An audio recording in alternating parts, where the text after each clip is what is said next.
New Zealand granted women voting rights in 1893. In that same year, Egyptian law students were given new books to study, taken straight from the Quran and the Hanafi, 646 articles enforcing Sharia law's debris. In 1929, Canadian women can now be part of Senate, a great victory. In that same year, Egypt selected the interpretations of the Maliki. Turkish women were able to stand for elections in 1934.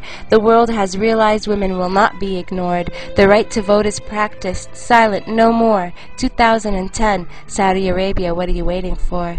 Afghanistan, during the rule of the Taliban, women couldn't work or leave their house without a man, not allowed to seek medical help from a doctor who's male, and forced to cover themselves up from head to toe with a veil. Numerous schools for girls were burned down. It's 2010, and time to turn this around. In Sharia, one man equals two women's testimony. That mere fact is grounds of abolishing this system in its entirety. Egypt, Morocco, Jordan, and Saudi Arabia all have laws in their society which gives women less inheritance, you see. No government based on Sharia law is a democracy, and this is why Muslim women are still not free. No matter how much some will disagree with me.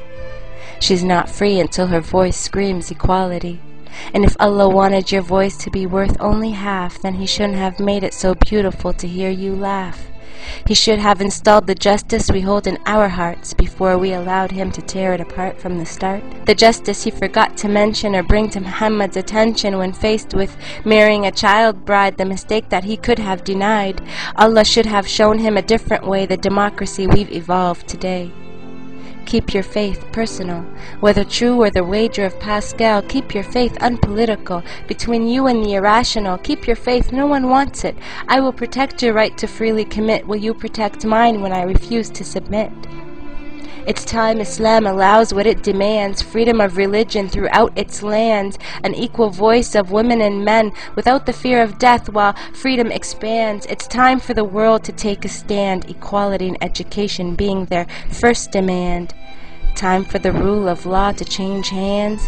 Don't get comfortable or desensitized. Too many women have been chastised for wanting Sharia law revised. They have opened the doors for you to rise. Don't decriminalize, disguise the one thing that took your daughters' lives. Democracy, no compromise.